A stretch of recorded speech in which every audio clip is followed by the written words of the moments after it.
Radhe Radhe. Test of পুরাতনীতে সকলকে স্বাগত জানাই। আমরা চলে এসেছি আবার নতুন একটা রান্নার রেসিপি নিয়ে। যারা তোমরা নতুন তাদেরকে বলবো অবশ্যই চ্যানেলটা ফলো করে রেখো আর চ্যানেলটাতে সাবস্ক্রাইব করতে ভুলো না। তো যাই হোক, আজকে আমরা দেখাবো একটা খুব সুন্দর একটা ডিশ, একটা ডেজার্ট বলতে পারো। সেটা হচ্ছে গাজরের হালুয়া। এই গাজরের হালুয়া তৈরি করতে আমরা লাল গাজরটাকেই বেছে নেব।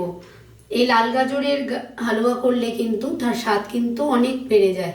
মানে এমনি যে লোকাল গাজরের তো আমরা বাজারে পাই, সেগুলো কিন্তু এটা সামান্য হলেও এটা গাজরের একটা অন্যরকম গন্ধ থাকে, যেটা অনেকেরই পছন্দ নয়। তো যাই হোক, আর কথা না বাড়িয়ে দেখে নিই যে কীভাবে গাজরের হালুয়াটা তৈরি করছে। তোমরা কিন্তু প্রত্যেকটা স্টেপ কিন্তু ভালো মতন ফলো করবে আর একবারও স্কিপ করবে না, তাহলে কিন্তু মিস হয়ে যাবে। এসো তাহলে দেখে নেওয়া যাক। এখানে দুটো লাল গাজর নিয়ে নিয়েছি।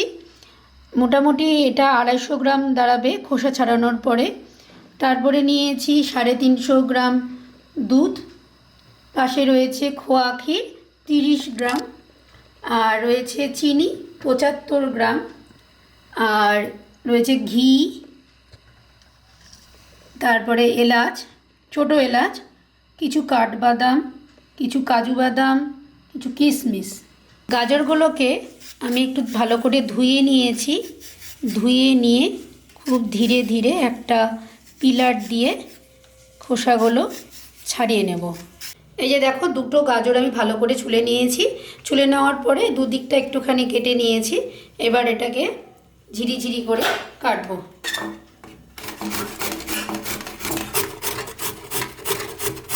যে দেখো, আমার কিন্তু গাজর কুচো করা একদম কমপ্লিট। এই যে পিলারটা দেখছো, এই দিকটা দিয়ে আমরা কিন্তু এই কুচিটা করেছি। এখানে যে আমি কাজু আর কাঠবাদাম নিয়েছি, সেটাকে আমি একটু লম্বা লম্বা করে কেটে নিচ্ছি। এভাবে কাঠবাদামগুলোকে লম্বা লম্বি করে কেটে নিলাম, আর কাজু যে হাফ কাজুগুলো নিয়েছি, হাফ কাজুগুলোকে অর্ধেক করে মাঝ বরাবর কেটে নিচ্ছি। মিডিয়াম ফ্লেমে প্রেশারটা বসিয়ে দিয়েছি। প্রেশারটা একটু গরম হলে এর মধ্যে আমি 3 চামচ ঘি দিয়ে দেব। ঘি দেওয়া হয়ে গেল। এবার যে গাজরটা কুচো করে রেখেছিলাম, সেই গাজরটাকে আমি প্রেশারে দিয়ে দিচ্ছি, ঘিয়ের মধ্যে দিয়ে দিচ্ছি। এখানে যে এলাচটা নিয়েছি, এই 250 গ্রাম গাজরের জন্য মোটামুটি তোমরা বুঝতেই পারছো 8 পিস এলাচ নিয়েছি, ছোটো এলাচ। এটাকে আমি এবার মিহি গুঁড়ো করে নেব। আমাদের এই ভাজাটা প্রায় 10 মিনিট হয়ে গেল, আর দেখবে যে এক জায়গায় জমাট মতো বেঁধে আসছে। তার মানে বুঝবে যে গাজরের ঘিয়ে ভাজাটা মোটামুটি শেষের দিকে। আচ্ছা, আর বলে রাখি, এই যে এলাচটা নিয়েছিলাম, সেই এলাচটা আমি কিন্তু খোসাগুলো ছাড়িয়ে ভেতরের অংশটা ভালো করে গুঁড়ো করে নিয়েছি। গাজর আমাদের ভাজা শেষ। এবার যে দুধটা নিয়েছি, পরিমাণ তো তোমাদের আগেই বলে দিয়েছি। এই দুধটাকে আমি আগে ফুটিয়ে নিয়েছি। ফুটিয়ে নিয়ে দুধটাকে এই গাজরের মধ্যে দিয়ে দেব। চেষ্টা করবে সর না দেওয়ার। দুধটা ঢেলে দেওয়ার পরে প্রেসারের ঢাকনাটা বন্ধ করে দেব, আর একটা সিটি পড়া অবধি আমরা অপেক্ষা করব। এটা কিন্তু পুরো কাজটাই কিন্তু আমরা মিডিয়াম ফ্লেমেই করেছি। এদিকে প্রেসার বসানো তো আছেই, আর পাশের ওভেনে ততক্ষণে আমরা একটা কড়াই বসিয়ে সেখানে 1 চামচ ঘি দিয়ে দিচ্ছি। এই ঘি দেওয়ার সাথে সাথেই যে কাজু আর কাঠবাদামটা আমরা কেটে রেখেছিলাম, সেটা একটু সামান্য নাড়াচাড়া করে নেব।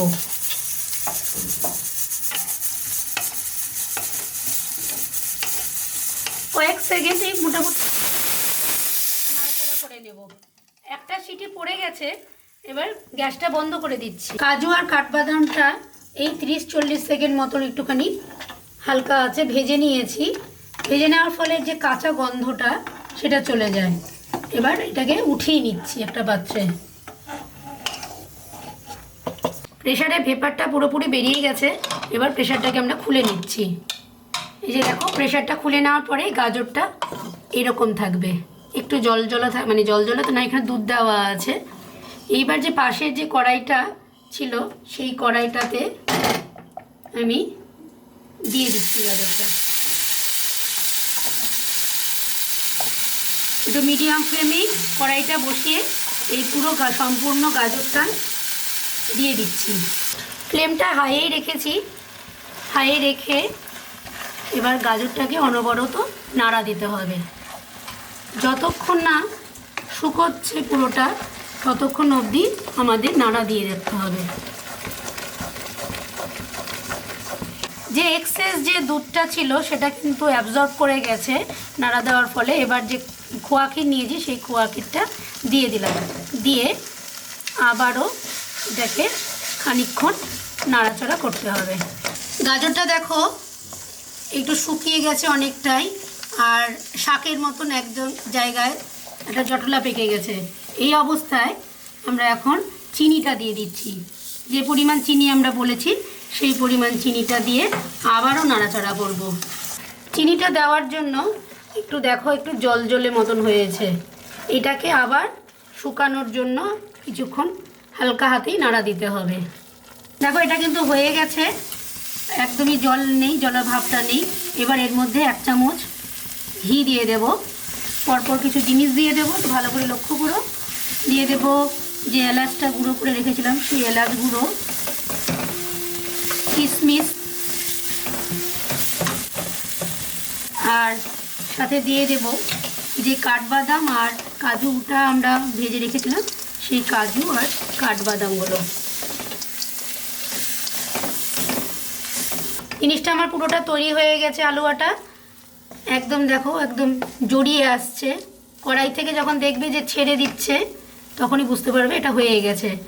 এবার গ্যাসের ফ্লেম বন্ধ করে দিলাম। এবার একটা প্লেটের মধ্যে উঠিয়ে নিচ্ছি। এই যে আলু আমাদের রেডি। কিছু কাজু দিয়ে আমি এটাকে একটু গার্নিশিং করে নিয়েছি। আর এটা ঠান্ডা হওয়ার অপেক্ষা করছে না, এত সুন্দর গন্ধ বেরিয়েছে। আর একটুখানি চামচে তুলে নিচ্ছি। দেখে আর লোভ সামলানো গেল না, একটু নিয়েই নি।